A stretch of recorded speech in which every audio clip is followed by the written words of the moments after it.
Good afternoon, everybody. Welcome to our 5th annual State Sovereignty Rally. This is the panel discussion portion of that. Our first panel discussion will be on sustainable development, sometimes known as Agenda 21. Our panelist today is Richard Ranzau, who's a county commissioner from Sedgwick County in Wichita, and Dee Sadler, who is the director of Patriot Coalition in Kansas. I'm Richard Fry. I'm the general counsel with the Patriot Coalition. And what we'll do to start off is we'll each just give a brief statement about some aspect of sustainable development, and then we'll start a discussion, and we'll be taking questions from the audience as well.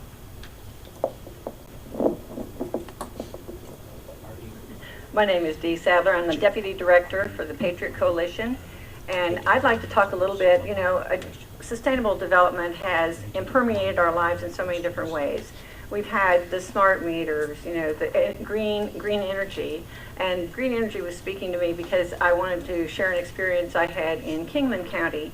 I live in Barber County, Kansas, and they put the Flat Ridge 2 wind generators in Barber. They've done Flat Ridge 1, then they did Flat Ridge 2, and now they were looking at Flat Ridge 3.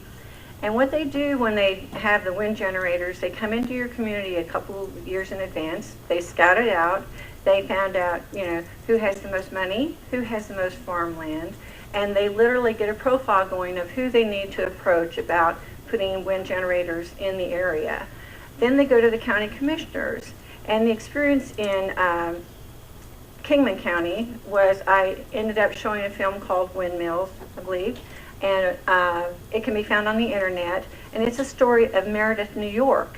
And this little town of Meredith, New York invited the wind generators in, and it literally split the town in two. These people had been friends most of their lives, but it split the town in two because some people saw it as they were going to get paid for the use of their land, so that was going to bring money into the community.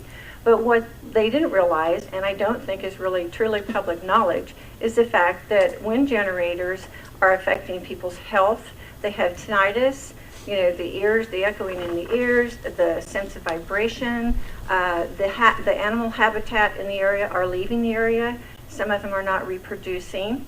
And there's all these side effects. The generators themselves kill hundreds of birds on a daily basis.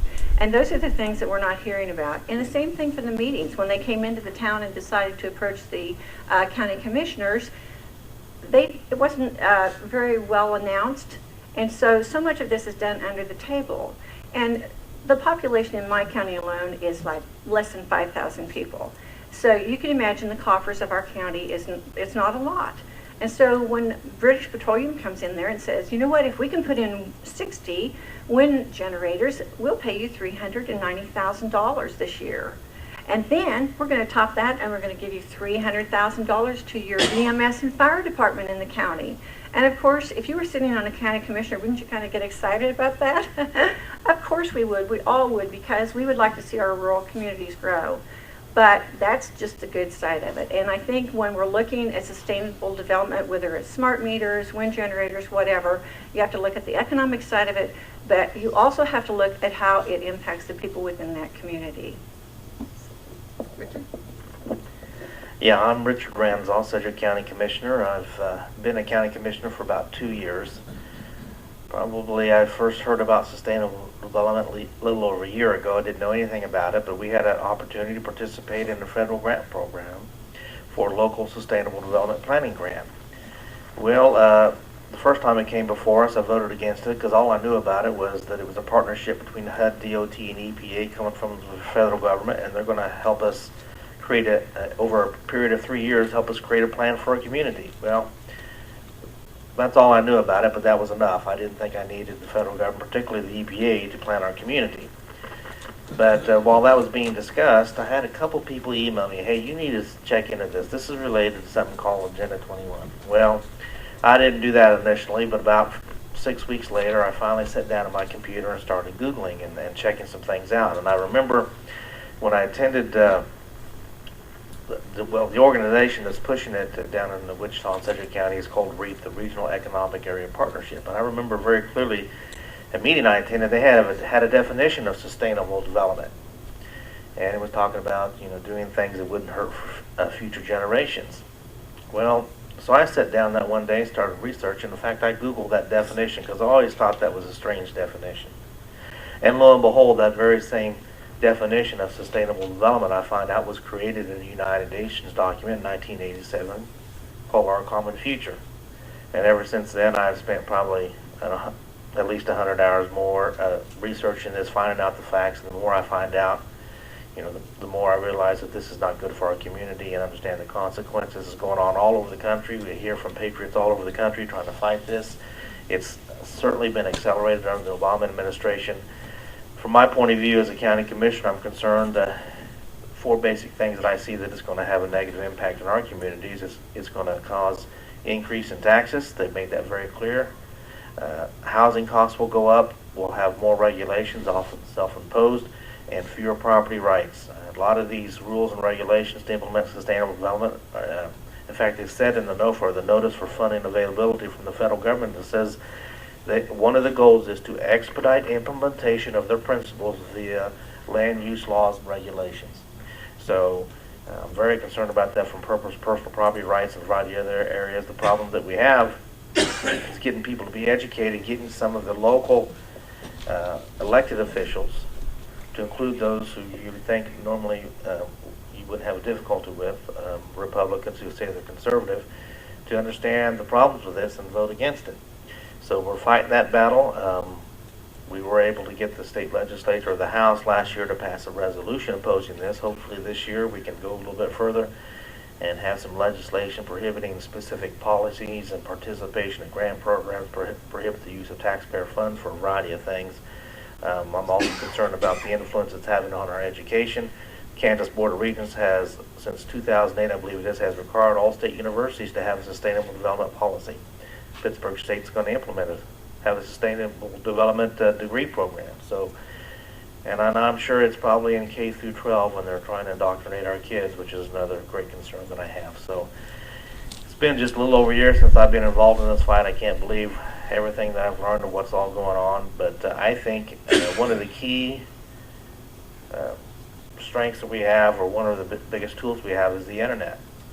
You know, 20 years ago, whatever, when there were only 3 TV programs, and that was it, or TV station, that's how you got information. It was easy control. But now you have cable, but then you also have the internet. All the information that I got to get me where I am today is out there on the internet for the average citizen to go out and find it. So whenever I have a debate or discussion with my fellow commissioners, I always look at the camera and I tell the citizens out there, don't take my word for it. Don't take my fellow commissioners' word for it. You go out there and research it yourself.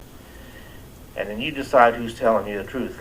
Because I'm confident we have truth on our side. There are some basic historical facts.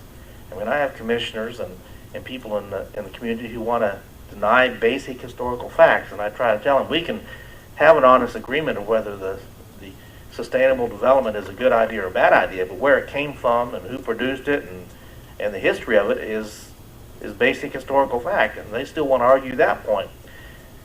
In the long run, I think that's a losing proposition for them, because when the average citizen, like I said, goes out and researches it, they find out the truth and they figure out who's lying to them, and I think that actually helps our cause over the long road. So, thank you.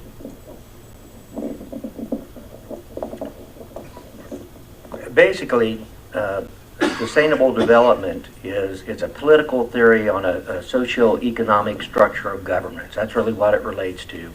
There are 3 what they call pillars of sustainable development. Those are the economy, equity, often called social equity or social justice, and the environment. The linchpin, the center of everything, is the environment. Everything has to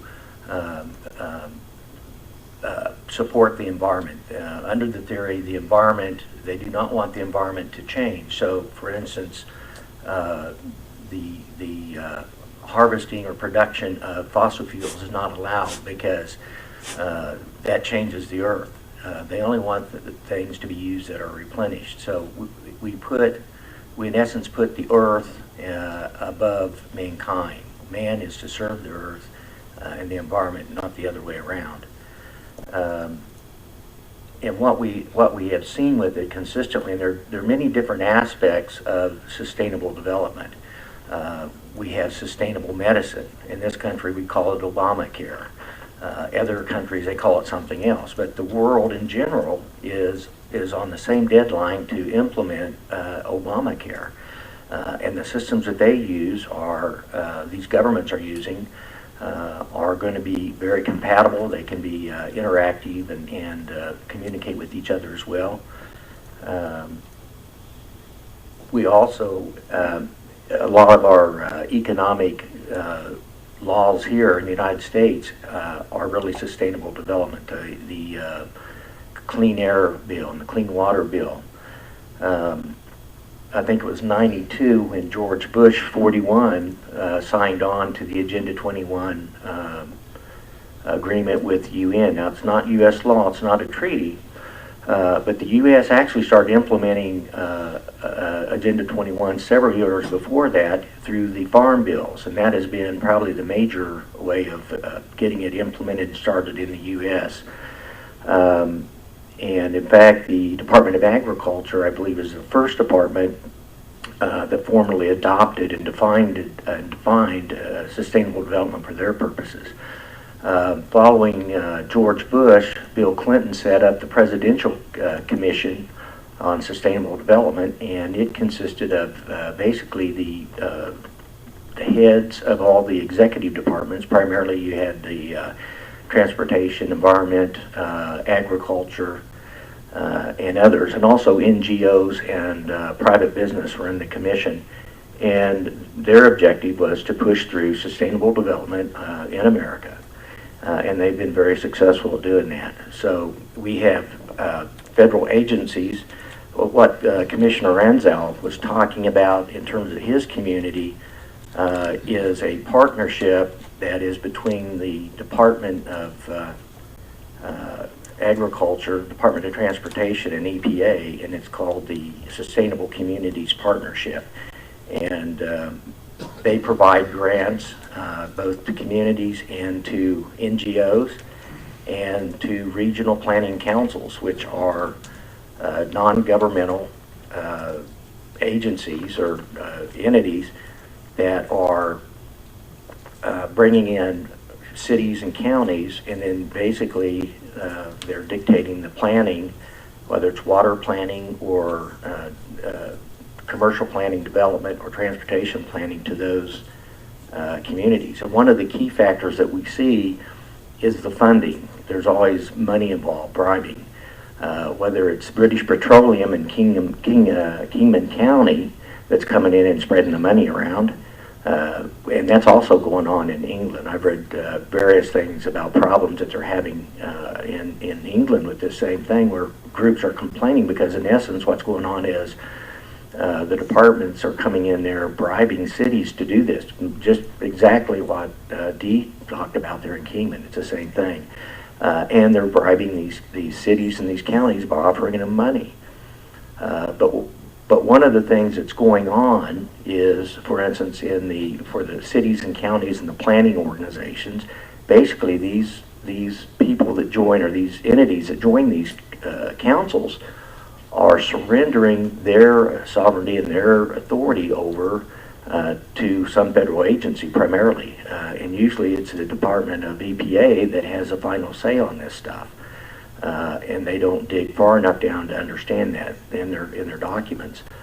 And we see that pretty consistently in no matter what kind of sustainable development that's being implemented, there's a loss of control.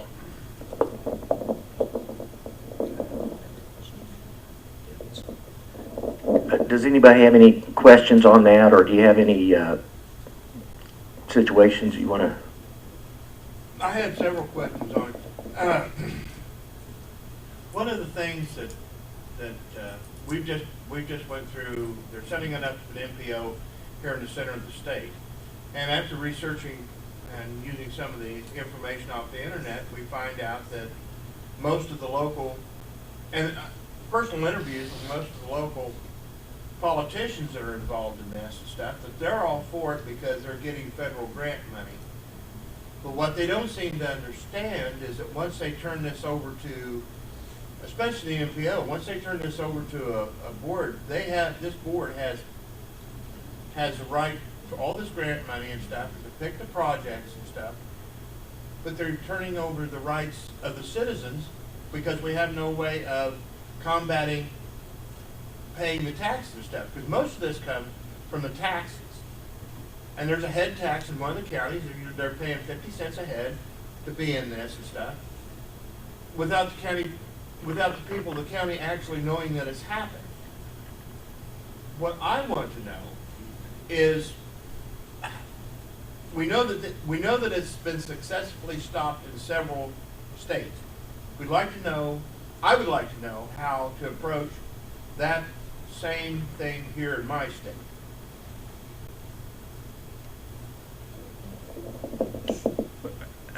Well, I guess I would go back to Obamacare, because that was a good model, and that's one of the first things we started fighting here.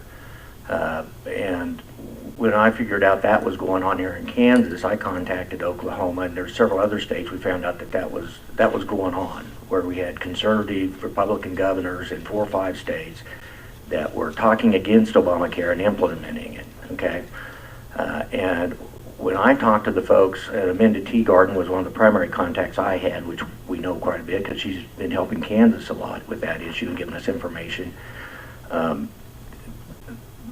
Their strategy was to make Obamacare toxic, and so they educated the citizens in the grassroots, and that was a very big no-no for them, and they got so much heat, the politicians got so much heat, they had to back down. And that's really what we need to do. We need to put so much heat on it and educate on it so people understand really what's going on, so that it is not acceptable in any way. And then you get the heat on the politicians, and they can't, they will go to where the pressure is. So that's the bottom line. We have to put our politicians in a position where they can afford to implement that and go forward with it. And we have to understand that they have a real incentive to do a lot of this, because if they're giving out grant money like in Kansas on Obamacare, they had initially anyway $34 or $31.5 million to give away to NGOs or private organizations. That buys a lot of goodwill. So that's what's going on. If you just peek around the corner there.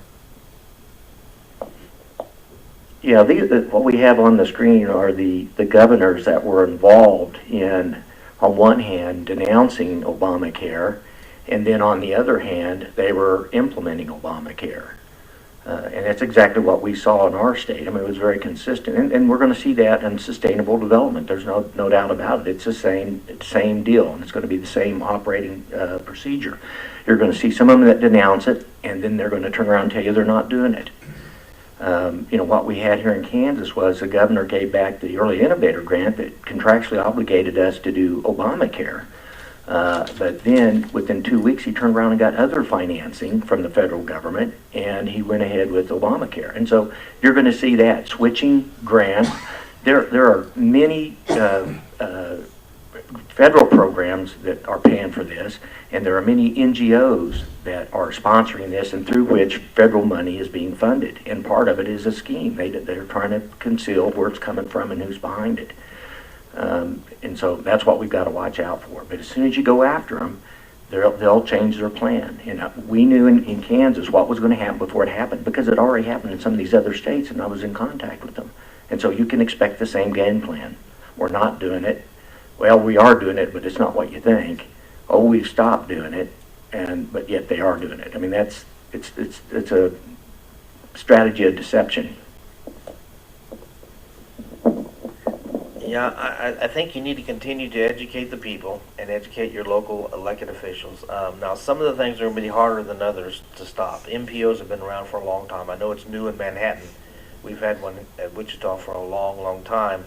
But some of these newer initiatives, particularly with the conservative movement in the Kansas legislature, I'm hopeful that we can get some stuff passed. So I would encourage you to contact your state representative and senator, make sure they are educated, make sure they are on board, and say, hey, I want you to take an active role and help us get some legislation to protect this, so that even if they have an MPO or some other organization, if we can pass laws prohibiting specific policies or participating in certain grant programs or NGOs, then that will help kind of stem the tide and put them on the defensive. Look at your county commission.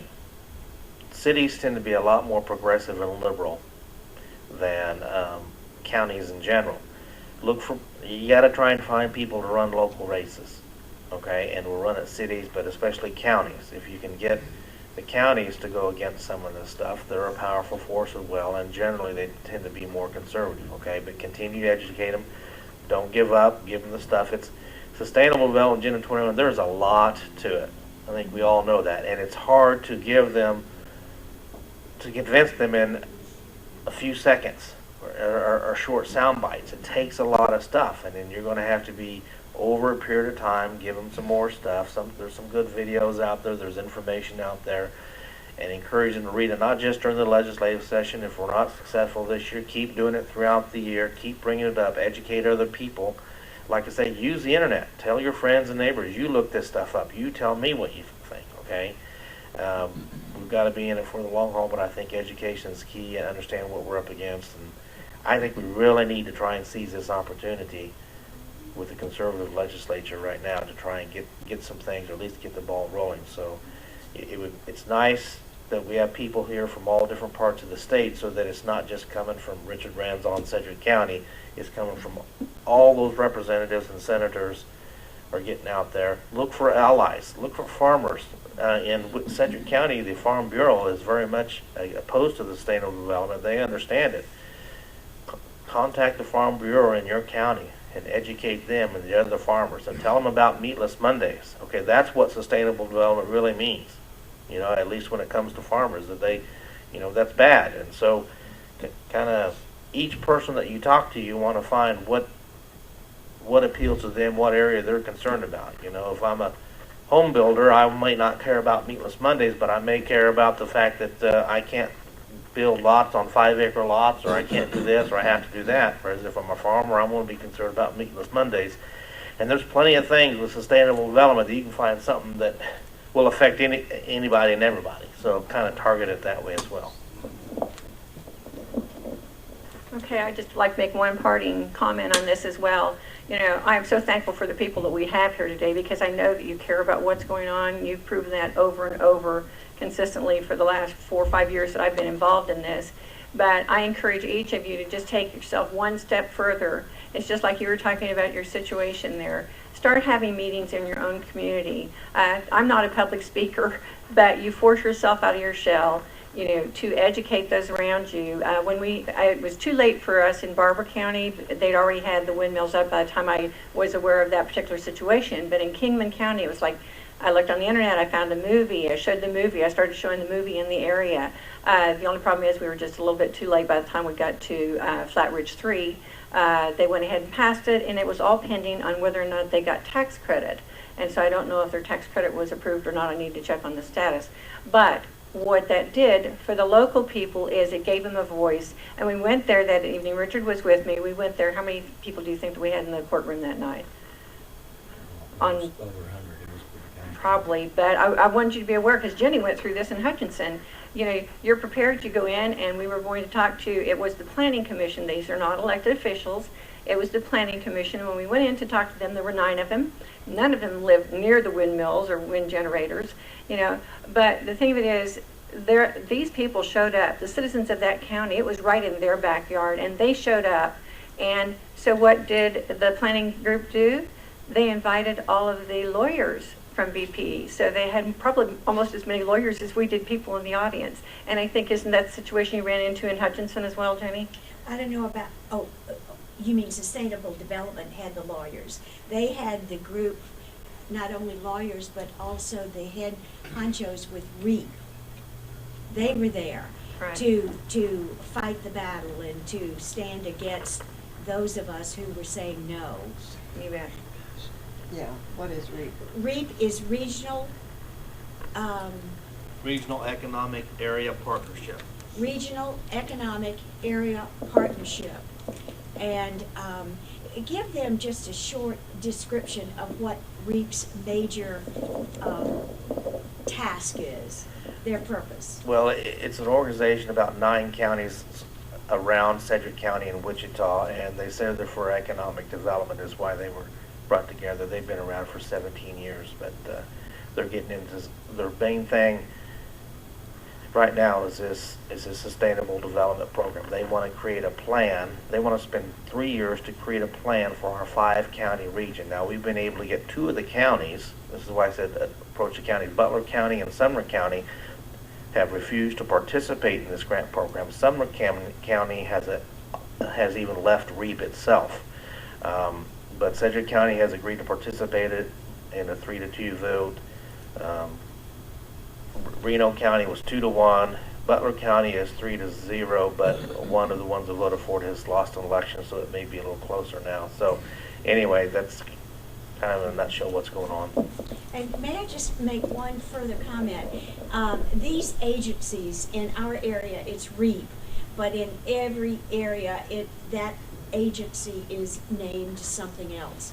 When the UN began to start this Agenda 21, they were running against a lot of resistance because of UN, and many people didn't want to be involved with UN. So they backtracked. They decided to do locally what they were trying to do on an international or national and international basis. They reinvented themselves, if you will. They rebranded themselves so that they could get into the grassroots, choose people who were strong people in the community, who were well thought of, bring them on board, and then sell the ideas. That's what REAP is about, and your group is, what are some of the other names across Kansas? Flint Hills Regional Council. You have the Flint Hills Regional Council, then you have Mark up in Kansas City, which is a Metropolitan Area Regional Council or something like that. Sounds like she ought to be on your panel. Well, she should be. Is Project 17 part of Oh, the they're league? trying to change it. No, Project 17 is a separate planning, I'm sorry. Project 17 is a separate planning organization, if you will. It's Together We Succeed Southeast Kansas Economic Improvement Initiative. And one of the things, almost always they're promoting economic development, and a lot of these, which this is one thing I found to be very curious, with Together We Stand, they're promoting economic development in healthcare. And a lot of them you'll see them doing that. Healthcare is, it's like Ronald Reagan said back in 62, 63, that healthcare, nationalized healthcare, was the quickest and easiest way to move a society to socialism. And so that's why you see the connection with healthcare. And it implements part of their social equity pillar of sustainable development. And so that's what you're going to see. You're going to see comprehensive planning. Some of the other names that they talk about, it's anything with green, basically, green energy, smart growth, smart tracks, smart roads is another key name that they use. The U.S. Building or U.S. Green Building Council that puts out the LEEDs certifications, leadership in energy and environmental design. Everything's environment. Everything relates to environment. And a lot of organizations in the federal government are requiring compliance with this LEED stuff. So, for instance, in Greenburg, which was just basically destroyed by a tornado, they're rebuilding that, and they've rebuilt most of it, but they have to do, under their grants and so forth, they're doing LEEDs. And LEEDs is a green standards is what it amounts to. It's sustainable development standards. So that's one of the ways that they're implementing it. And we see it not only, it's just, like Jenny was talking about, it's what people in marketing call a push-pull strategy. They're implementing it from above, from the federal government, the state agencies, but they're also doing it from the cities and the counties. So they're trying to push it both directions. And they're very, very clever at what they do. And for instance, if you look at the main people that are behind the Project 17, every one of the main people are somehow tied to sustainable development. What we have, the four main groups that are involved, we have Burns and McDowell, which is an engineering firm that's been in Kansas City since 1897. Is that what, you want that? Yeah, if we Are could. you ready for that? Yeah.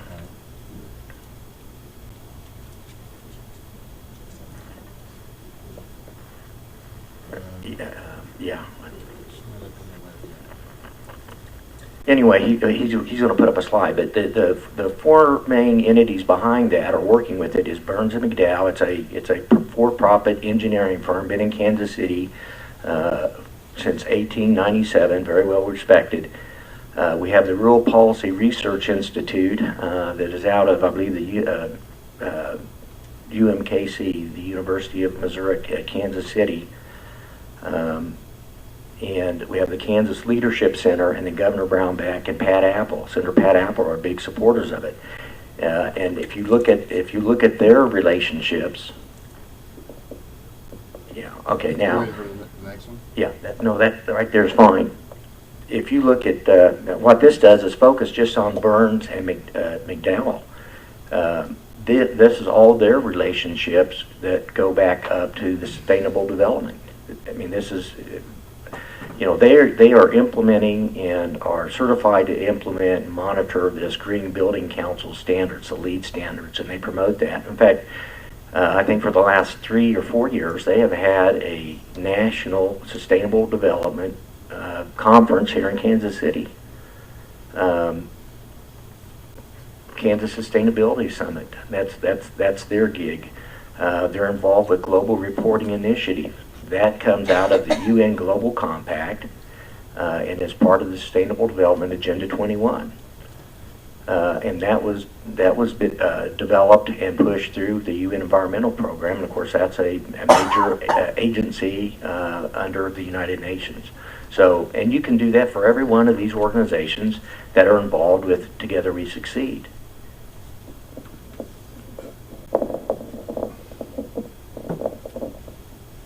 Yes, Richard, could you please explain to me how our elected officials at the county level are legally able to give away their representative authority without the people telling them to? And how are these planning commissions able to tell our commissioners how they have to zone their counties? Isn't that like giving up your sovereignty of your county?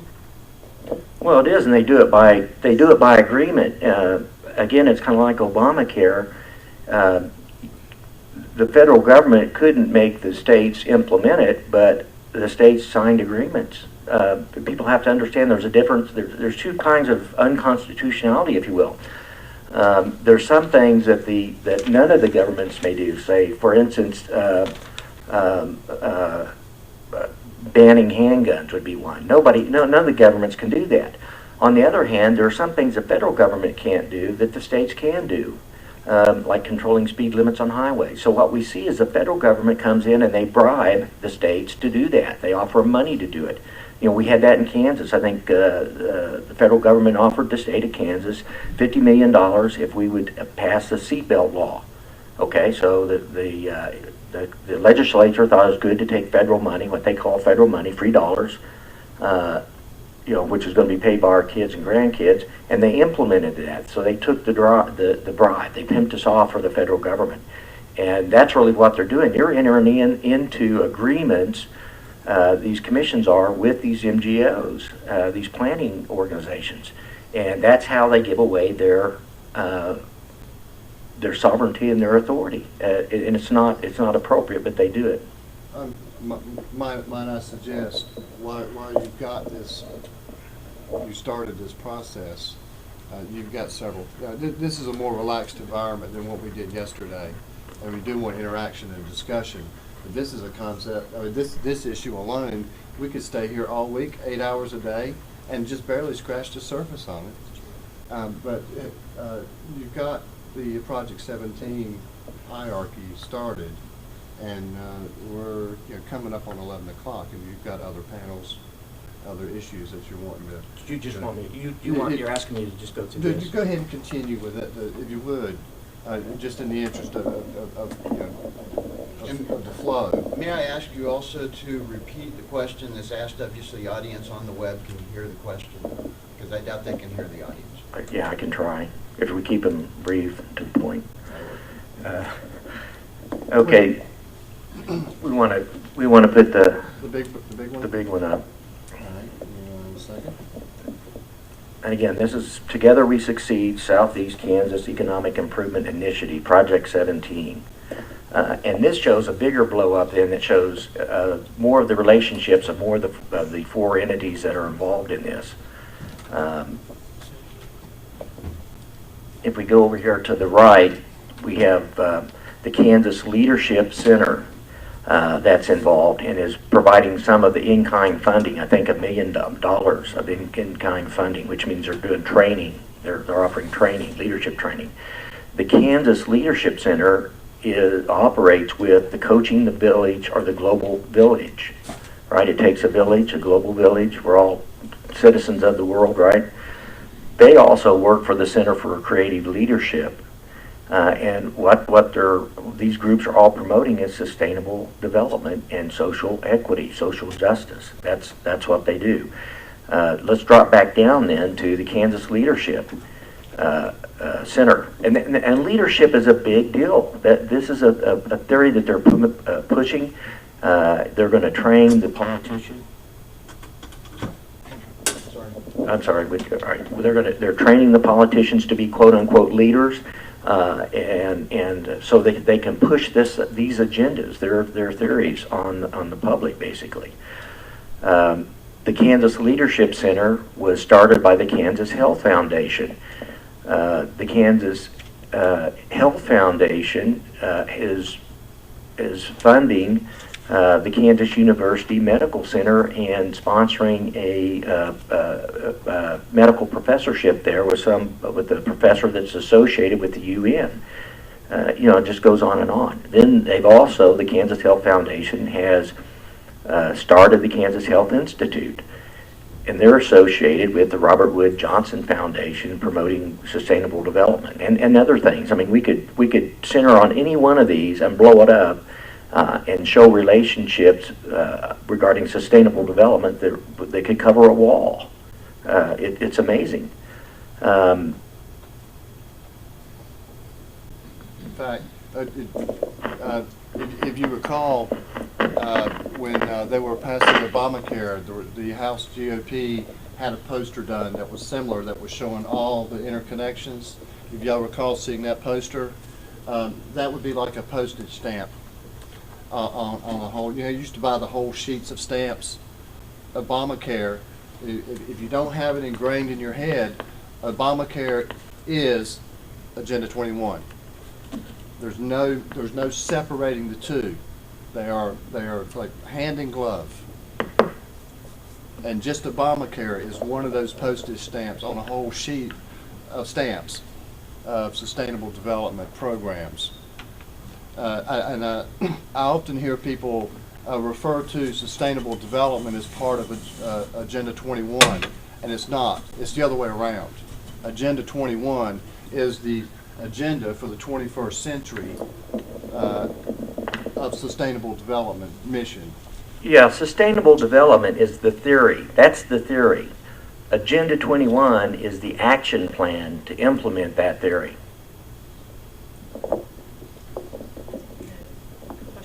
We have a question? Yeah. Well, Yeah, and if you can speak loud, the mics can pick it up. If you're soft-spoken, well, I can be pretty loud. Don't hear him. The Kansas Leadership Center and stuff was researched.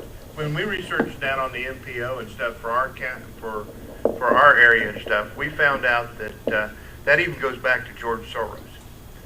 A lot of these things go back to George Soros. And almost every one of our representatives that was running was asked to go to the Kansas Leadership Center. And we got it out to ours that we gave them the breakdown of what the Kansas leadership was and their philosophy and stuff, and took it clear back to the Kansas Healthcare Foundation and stuff, and that was started under Kathleen Sebelius, and back a little bit further than that. So when we gave that to them and stuff and told them what this leadership institution was, they couldn't believe that the Kansas leadership, and I do think this is out of Wichita, right? Yeah, it is. Okay. Yeah, they're all tied in with the UN agenda and stuff, and George Soros and stuff. There's a clear track of their funding. So we got several of our. I know of at least one that turned down their offer. So. Yeah, and they have an agenda. It's not leadership training. It's indoctrination, Right. And orientation.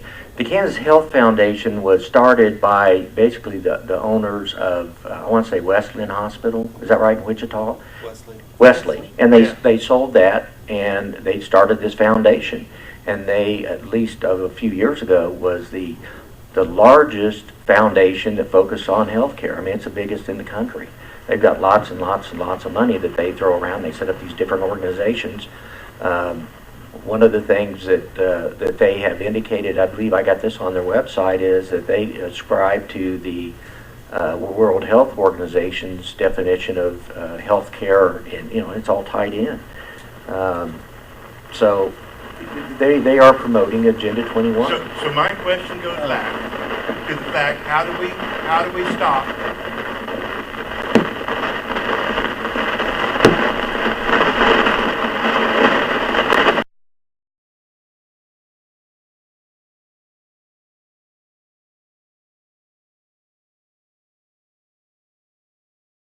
I'll speak a little louder. Okay, how do we stop their agenda? Because they have this in place for quite some time. So I'm sitting out here going, I mean, I could speak to one representative and stuff, but they've gotten their fingers in their toe holes on all of our representatives that went down there and listened to this. And they think all this, the MPO and all this other stuff is pretty good stuff because they're getting free government money. Yeah, free federal dollars. But the thing is, they're pardoning with the taxpayers of Kansas. So actually, the taxpayers are going to have to pony this up, and when the money is not coming from the federal government, we will be on the hook for all these programs. Well, that's true, and the bottom line is the federal government's money is our money, and so it doesn't matter. We're getting whether they take it out of our right pocket or our left pocket, right? And we're borrowing money from China, like 40% of the money's coming from China. We're paying interest on that and so forth. So again, you cannot attack each and every little program individually. You have to educate the public as to what it is and all of its different little facets so that the public will not accept sustainable development in any shape or form. So they understand that that is just simply bad. And then if your local politicians or your legislators are trying to promote that stuff, you rally the posse against them. And you simply tell them it's not going to happen. But I can tell you this, if you're going to be in like Kingman County and you're going to be very polite and follow their rules, you're going to lose. It's stacked against you. That they lost that battle before we went there. We spent tons of time down there trying to prep them and help them and provide information to that non-elected board. And it didn't matter. So you have to be very focused on who you go after and get them educated so that they can't deny they don't know what they're doing. And then you have to be willing to enforce it, whether you're going to sit in their office and protest it or organize campaigns ultimately to get rid of them. Richard, the Commissioner Ranzau was on a limited time frame this morning, and I know you have to go soon. One of the things that I've working with the county commissioners in North Carolina,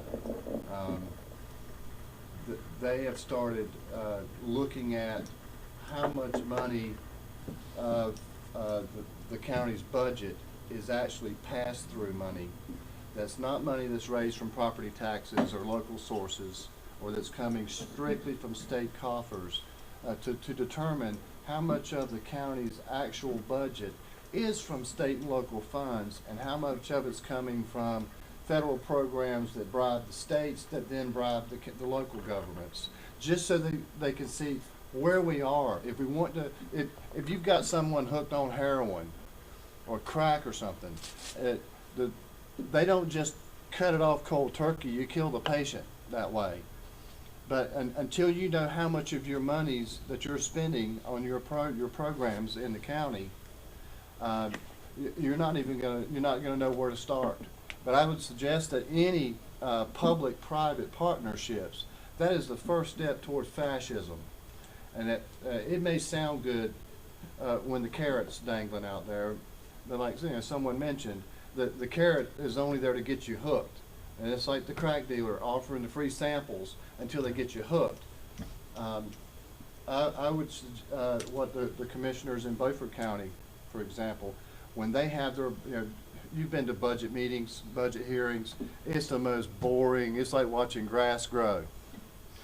And they have the county manager, and he'll just come. He would just come in and give his reports. And they might have, the commissioners might have private meetings to review it, and then when they have the open to the public meetings, they'll, it's kind of just a rubber stamp, go through the procedures, no questions, nothing. I would suggest that you look at where the money's coming from, where it's going, follow the money to find out, so you can trace it back. It's easy to find where it's coming from.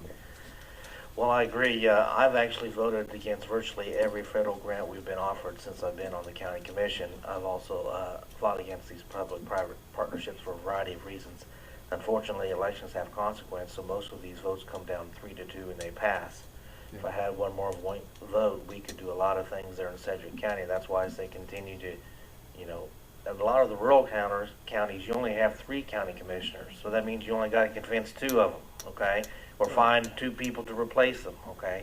Right. So, but you're right, we do need to do that. I was filibustering, but I had a question for you, Commissioner. Do you have, because we're broadcasting live, but this is recorded so that we can share it with state and local folks we work with across the country. Do you, from your unpoisoned experience, you're just 2 years into doing your civic duty as a public servant, do you have some advice for both existing and new commissioners of things that they consider for them to try and give due diligence to doing the job as a county commissioner? Well, that's the key. You've got to do your own research. I tell people I spend most of my time doing 1 of 2 things. Figuring out if I've been told the whole story, or I spend trying to find out whether I've been told what I have not been told, and if what I have been told was actually correct. Okay?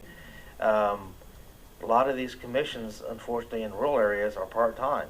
So really it's staff that drives the agenda. But even in Sedgwick County, we're full-time, but staff can present something in a very superficial way and not even tell you about what the real thing is, like they did with the sustainable development. If it wasn't for people telling me and me doing my own research,